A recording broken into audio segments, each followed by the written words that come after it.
Hello, dear friends. It's me. And I have something special, something quite personal to share with all of you. Something from the wonderful Squibbly D, who sent me something. I want to say personal again, because it is personal, but I already used that word, so I can't think of another word. So, let's read this, because it is interesting. And they sent it to me directly, so let's get right into it, shall we?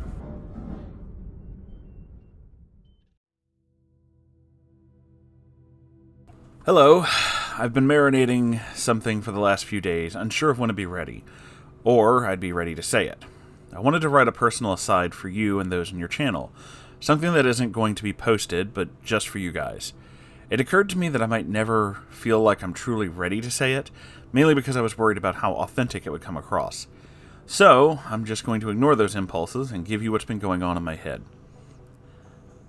I really appreciate you sharing this stuff with us. It takes a lot of courage to do this. Dearest Moonhorse, and everyone who's given their support, I've been spending the last few days thinking about things, wondering how I'm supposed to answer everyone, how I'm supposed to offer comfort after what I heaped onto everyone, and how I'm supposed to get everyone to understand how I feel. I, for one, am just proud of you for being able to share how you feel. That's the most important part. You don't have to comfort anyone. You just need to express yourself and know that we're here for you. So, I guess I'll just start this off. I'm the OP from the Warbeard videos. Real quick, yes, I am doing fine. Thank you all for asking. Your support in the channel and the Discord has been amazing. It honestly meant the world to me. There is something I've come to address today, something I feel that one comment at a time seems to be slow and not as effective as I'd like it to be. So if our dearest Moonhorse would like to, he may use this as a way to address everyone on my behalf. I'd be proud to. Please understand, all of your support means so much to me, but many of the comments people have left behind are anything but what I want. I don't wish violence on Warbeard or my mother, or my ex-babysitter. I don't want people to desire to do violence in my stead. That's not what Part 2 was supposed to do or be about. All I meant to do was to let people in on what really goes on in families people turn a blind eye to, so you can better help them in their times of need, as well as wanting you all to turn to your families and show them that you love them. Even if you already do, it never hurts just to show it unprompted. This is all very true. I don't have to love what you do to love you. That's something I've shared once, but I will again because I think it's relevant. This is legitimately the phrase that saved my life once. If I may, I'm going to tell you all one more sad event from my life when I was in my early 20s. You see, my brother was 16 and I was 21, and due to financial situations being what they are, I found myself living with my parents once again. I'd woken up, admittedly a little late, and getting ready to go to work. My brother was getting ready for school and decided 1 or 2 bowls of cereal wasn't enough and eaten 4.5 bowls of cereal and finished the cereal and milk, leaving nothing behind that would be quick to make/eat before work. Was I annoyed? Yeah. Was I mad? Yeah. But my brother became defensive and verbally aggressive, and I became defensive and told him, "You don't have to be such a glutton and literally eat 2/3 of a box of cereal. You don't even think about me wanting to eat before work." He got really quiet and walked away, and I did the same, resigning myself to eating when I got home. I got in the shower. Mom drove him to school. I didn't know why my brother was so put out by that one word, glutton.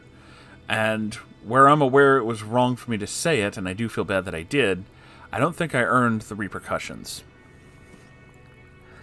My mom came home, apparently furious, and told Warbeard that my brother had been fuming and moping all the way to school, and it apparently took, quote, the whole ride over to pull it out of him. Both of them were positively incensed by this, and they had taken personal issue with it, as if I'd straight out insulted them. So, Warbeard threw the bathroom door open, demanded I get out, so I did, and once I was out, he grabbed me by the collar and dragged me to the hallway and held me up against a wall. A real fucking tough guy. I got lectured about, quote, calling people names, especially towards your younger brother, because he's young and words like that will hurt him for much longer than people who are older. There's so much irony in you saying that, Warbeard. So much irony that it's like being kicked in the head. Both parents had me cornered, basically naked, I was in nothing but a towel, in the hallway, and I was scared of where this was going. It felt like no matter what I did, I was about to lose. The lecture ended with Warbeard looking me dead in the eyes and asking, "Has anyone in this family ever called you names? Has anyone in this ever family used names to bully or hurt you?" I'm sorry, I just really needed to leave that space there so that you could all process that, because my brain melted after I read that, because this motherfucker. Okay. The answer, as you all probably know, is obviously yes. But with this kind of loaded question, how was I going to answer? Wrongly, if you can imagine. I knew if I pointed out either sibling, Warbeard would skirt around it and ignore it. I knew if I pointed him out, he'd say I was misunderstanding him. So, on foolish instinct, I literally pointed my finger at my mother. As true as that was, I shouldn't have done it. He gave me the all-too-familiar glare for decades gone past and grabbed a hold of me, after throwing me into his room, still while in a towel, mind you. Was one of the worst beatings I ever got. Wow, what a fucking asshole. I didn't think I could hate this guy anymore. I won't go into details, but understand no beating I'd ever had was anything close to this one. I believed completely he was going to end me, and my mother just stood and watched it happen, glaring down at me. I know that you said early into this that I shouldn't feel that kind of anger, and that it isn't healthy, and you're right. But I can't help it. That is some extra fucked up shit. But a remarkable thing happened. The beating slowed, it hurt less, there was less of it, until it just stopped, leaving me a crying mess on the floor. The most broken voice I'd ever heard Warbeard speaking, he mustered a single question. "You're a grown man, strong, fast, angry. Most men in your position would fight back. In my condition, you might even be able to beat me, so why don't you fight back?" My answer was simple, and I didn't mean to, but there was a sharpness in my words, and an anger boiled up as I said it, because I promised myself a long time ago I'd never lay a hand on a loved one in anger. He just stared at me for a minute, and then sighed and shook his head. He looked completely deflated. It was a look I'd never seen in my entire life, and I knew what it meant. I broke him. After years of not fighting back, of letting things happen, he finally understood it was because I chose not to. That day, in some small or major way, Warbeard had come to terms that I had won. Before sending me away to work, he very quietly and without looking at me made a single promise. "I'll never lay hands on you again. I'll end myself before I do that again." Granted, on more than a few occasions, he threatened to break that promise, but he never did. Not once after that did he even come close within arm's reach if he was angry. It's still a memory that both horrifies me at times, but also is one of my greatest sources of pride. I'd beaten Rage by merely admitting that I loved him, and by proving it. It didn't stop his other forms of abuse, but I can tell you that he's slowly winding down, becoming more defeated as time went on. "You're like a river," Warbeard tried telling me. "Everything I've ever done, everything that happens to you is like throwing stones in a river. It don't stop you. It doesn't change you. It never seems to stick. And then there's me, and I'm like a rock trying to teach you to divert your flow what you should be doing, and you just go around. But like all rivers, even though water isn't the softest thing on the planet, it wears down boulders and rocks given time. And that's what you're doing to me, just wearing me down a little at a time." I knew he meant it as some kind of jab at me, like somehow I'll never learn, yada yada. But that's not what I heard, or what I saw. He tried to shape me into what he wanted, tried forcing me to be different. And I disallowed him at every turn. I wore him down again and again. Before I cut contact, if I ever went over to their home to spend the day or something like that, he was still verbally and emotionally abusive, but his energy for it was waning, especially towards me. It took 30 years of just deciding to love him to break him. Honestly, I think the reason he's not more active in trying to hunt me IRL is because I think that I broke his hate for me that day. I think somehow, even if he didn't truly care about me, even if he didn't truly love me, I think he stopped hating me that day. It's been like this for as long as I can remember, and even more since. That's what I'd like people to do. Not hate or wish violence in my stead. Love with me. Violence is a choice, and so is love. Instead of focusing the outrage into the desire to choose violence, instead choose to love someone. That's what really matters.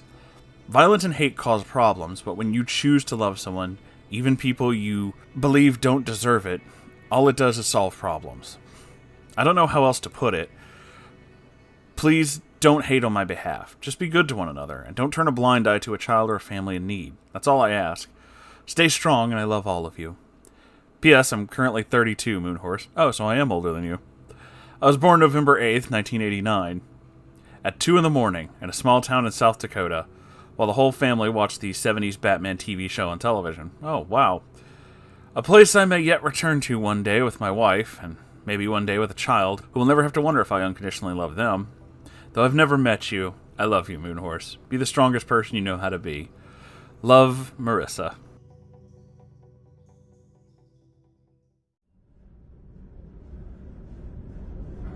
There is something to be said about that. And first off, I love you too, even though we've never met. That is... What you did is something that a lot of people can't do. And while I understand a lot of people's anger, and as you said in the comment on the video, that you appreciated me being angry at the same points you were, I definitely see where you're coming from. I have trouble just letting go with stuff like that. It is tricky, mainly because I just have trouble ignoring that level of just, I don't know, that level of just horrible, that level of just indignity, that level of just anger. And while I would never honestly seek this person out or anything like that, I have absolutely no desire to meet Warbeard or anybody else, except for obviously all of you wonderful people. But when it comes to the neckbeards that I've covered, I really don't want to meet them. I don't want to, see them in person. That's not a thing that I want to do. I want to be that person who helps give you all that voice. I realize my channel is honestly pretty small and pointless in the grand scheme of people on YouTube. There's so many others who are doing so much better than me.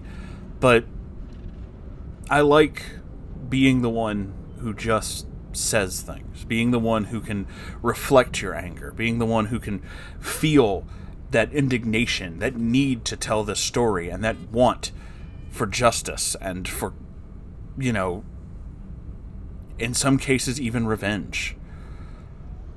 I think that what you did that day was prove, in a way, that he is never going to win, and that's what broke him. In his eyes, any of his kids are just people who need to be forced into shape. He has that military mindset of, whoever you are, you need to be forced into shape. You need to fit this mold, and you're going to fit this mold, and we will hammer at you until you do fit this mold.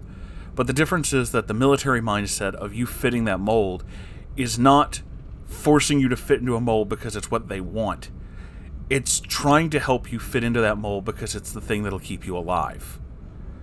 It's not wearing a uniform a certain way because it looks nice.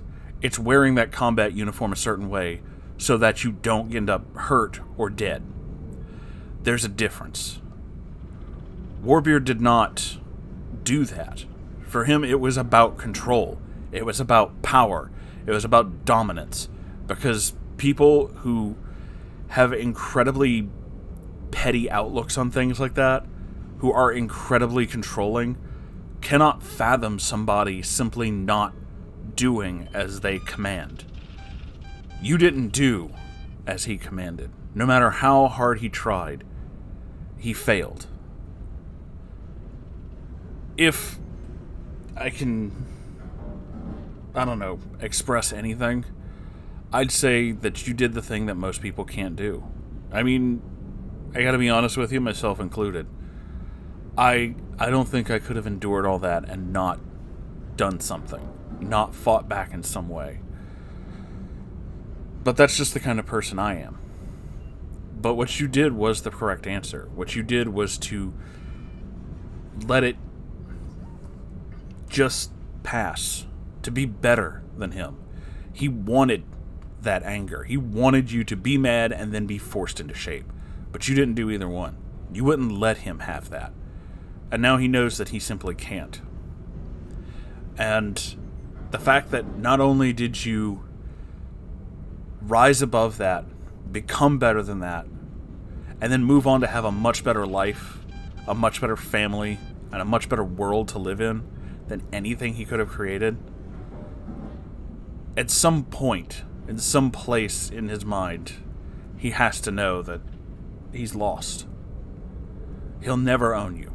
He'll never control you. And that bothers him.